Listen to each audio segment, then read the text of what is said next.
Yeah, it is the Keep It P podcast where we take news, situations, everyday occurrences, and indeed we show how one could have and could not have been keeping it P. And I am not trying to tell you what to think. I am only trying to show you how to think.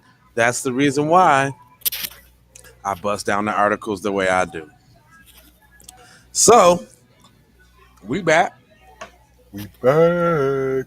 It's And the nooner. we got some gruesome twosomes for y'all, man.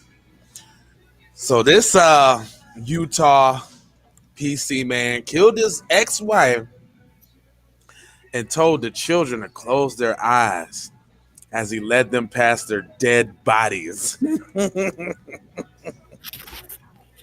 I don't know why that's funny. I don't know why. Why you do the sinister laugh? Hold on, let me get some music.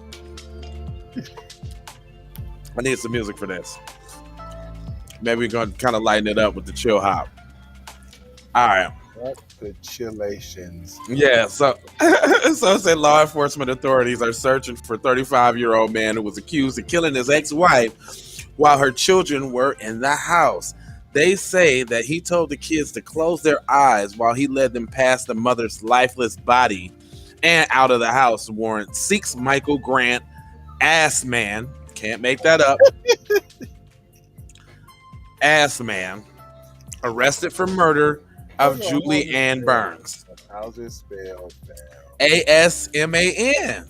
Assman. Okay. No equivocations. That's Assman.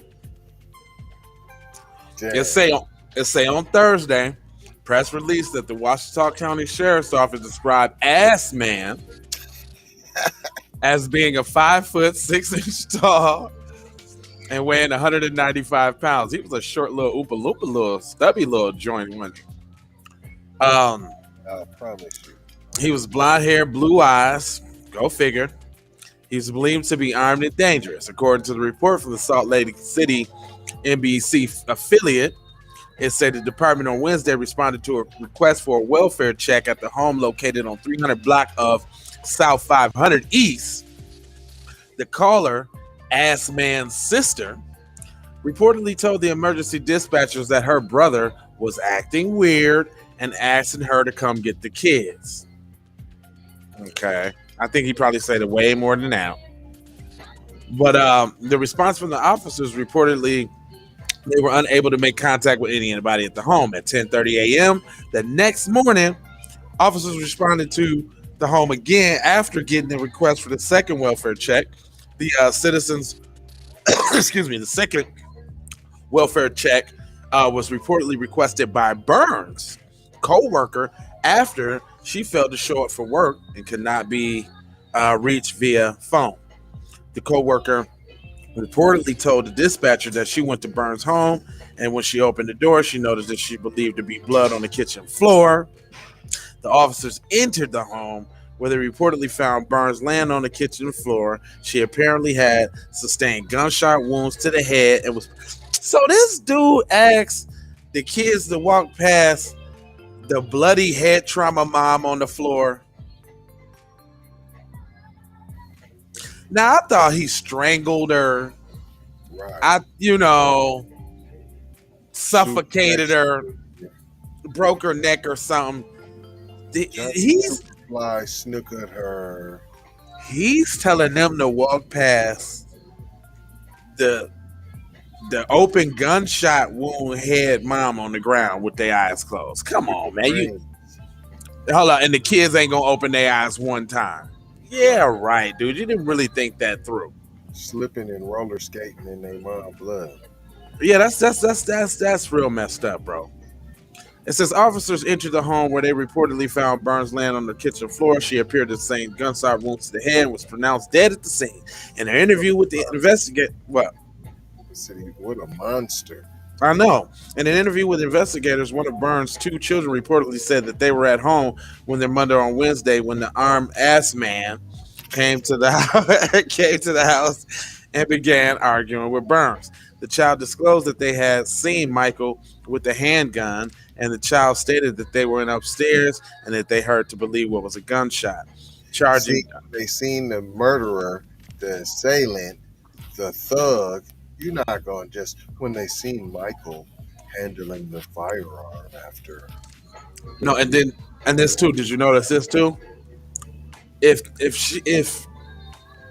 he shot her upstairs in the room, why they have to walk past the body with their eyes closed? Right. That don't even make sense. The child said, Asman then told the children to come downstairs and told them to close their eyes as they walked out of there. Oh, okay. So he sent them upstairs and he shot her downstairs. Told them to close their eyes as they walked out of the house. Then their aunt was called to come pick them up. According to Asman's history of domestic violence against Burns, in June, he reportedly punched Burns in the face before getting in the car and trying to flee the scene while the children were still inside of the vehicle. Burns allegedly held onto the car door and was dragged alongside the moving vehicle. Now, if this was somebody black, cuz would be in jail right now. He would have never got out from that. Gosh. He wouldn't have never got out from $1 million. Yeah, he wouldn't have never got out from that. Said Asman was arrested in June and Burns told officers that she was afraid Asman will kill her by either beating her to death or shooting her. But you know what? He's a white male, so it's cool. You know, we can't really do nothing, lady. He's a white male. I mean, what do you really expect us to do? Blue Eyes, Hitler's little brother. Mm-hmm. It said Burns also reportedly told the police that several days before the June incident, Asman also punched her in the face, causing her to go to the hospital. However, she told investigators that she lied to the hospital staff about, oh, well, you're complicit. She said she lied about how she sustained the injuries because she feared that Asman would kill her. And she reported domestic violence. Honey, you making a whole bunch of excuses on why you still messing with Asman. Seemed like you should have left Asman a long time ago. You paid the ultimate price. It seemed like you explained for him once at the hospital. That was your opportunity to get away. And that's how you gonna do Asman? Damn, Asman. Damn. Hey, let's just be lucky that the kids got out safe. This time, yeah. Because, you know, this is definitely a scenario when kids die. I'm shocked, in fact. Yeah, there was no death. I'm shocked. Must have been some little boys. That he was fondling? Continue his white supremacist tyrannical ways. Oh, yeah. Okay, I see you there. I get you there. Yep. You got to let the carnage go on. You got to. Mm-hmm. And I'm saying he knew that they were going to sneak a peek, and he wanted to. This is what happens to anybody that goes against the cause. Matter of fact, you know what he just did? He just raised some Dexters. That's how Dexter was born. That's how Dexter came about. His father killed his mother, and he seen it, and then his dad rode with him as a dark passenger and spoke to him and advised him on how to kill people in his head. So he just raised some Dexters. There you go. Which is okay.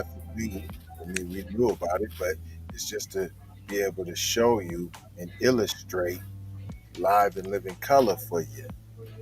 Yeah, and we ain't gonna hold you. We just gonna mold you, fold you, and scold you about being on code, giving you some of that good old PC degradarity, debauchery and degradarity. You know, just good old PC acting amok. Anyway, quick word from Kendra. Old-fashioned white on white crime. I know, real quick word from Kendra Blackwood, and then love, peace, blessings, and aloha. Be one to the family. This is Kendra Blackwood of Hot Lava Music TV and the Hot Lava Media Group. And I come to you today with an urgent call to action. And with that being said, this petition is to demand the U.S. government immediately make Black racism, a public health crisis, is now an active campaign at change.org. And after this message I'm going to need you to go over there and show your support. Right after you smash that like and subscribe if you have not already. Make sure you hit that bell for notifications. It doesn't cost you a thing. Now, this is a petition to demand cash reparations for foundational Black Americans addressing two critical components. So what is anti-Black racism? Anti-Black racism is defined here as policies and practices rooted in American institutions such as government, finance, education, healthcare, and justice that mirror and reinforce economic deprivation, racially targeted laws, beliefs, attitudes, prejudice, stereotyping and/or discrimination toward foundational Black Americans. What is a public health crisis, you ask? Well, a health crisis or public health crisis is a difficult situation or complex health system that affects humans in one or more geographic areas, from a particular locality to encompass the entire planet. Health crises generally have significant impacts on community health, loss of life, and on the economy. And ultimately the solution to the problem, it is imperative that the United States government declare anti-Black racism a public health crisis for foundational Black Americans. In 2000 podcast where they take news, situations, and everything. We need to go out here and say exactly what we want. And we got to say it with our chest. And we kind of start pussyfooting around, and we got to stop being scared to say exactly what we want, what we need.